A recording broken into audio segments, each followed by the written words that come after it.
All right.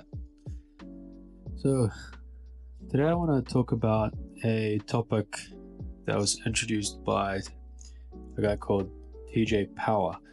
So I came across this topic on a clip from James Smith where he invited TJ Power, who's basically a neuroscientist, uh, just had just a standard day with him, and they talked about hormones, how to optimize hormones.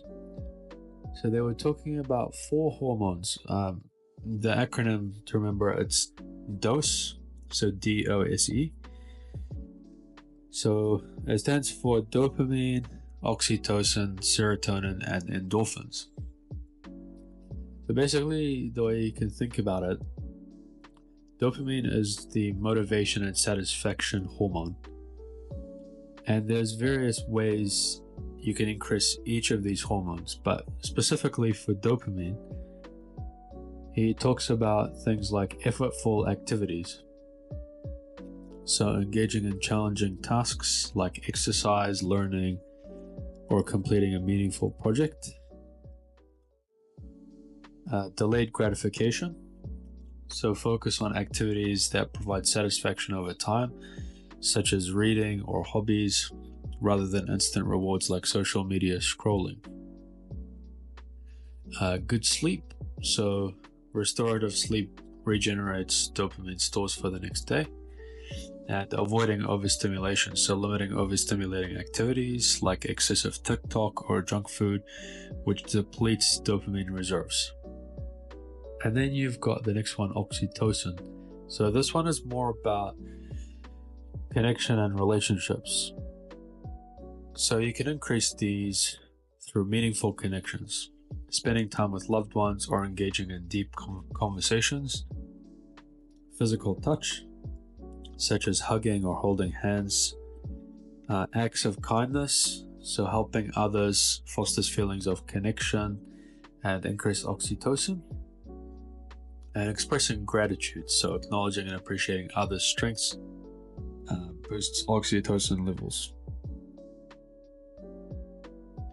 The next one is serotonin. So serotonin is all about mood and emotional well-being. This one you can increase it through sunlight exposure, so regular time outdoors, especially in nature. Healthy diet, so foods rich in tryptophans, for example, eggs, cheese, and nuts. They're all so tryptophan is a serotonin precursor. And then you've got exercise, so regular physical activity enhances serotonin levels. And mindfulness practice, that's things like meditation and deep breathing that promotes emotional balance.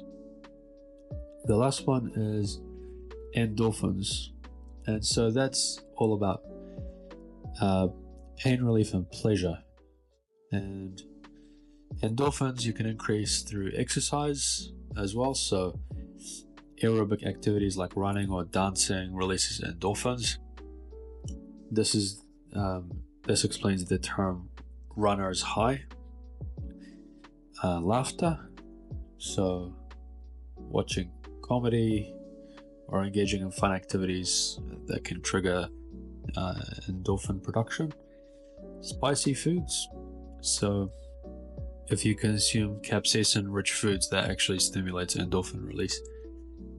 You can also do the same with dark chocolate. Dark chocolate actually releases endorphins. And then the last one is music. So listening to or playing uplifting music promotes pleasure and stress relief. So these are just a few ways of kind of optimizing your hormones. And a lot of people often talk about all these different concepts about happiness, pleasure,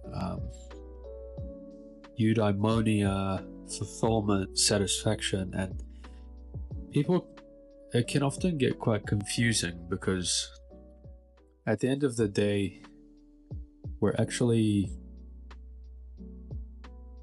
as human beings, we're actually connections of cells and tissues and neurons and hormones, really. Like, a lot of people underestimate the importance of hormones.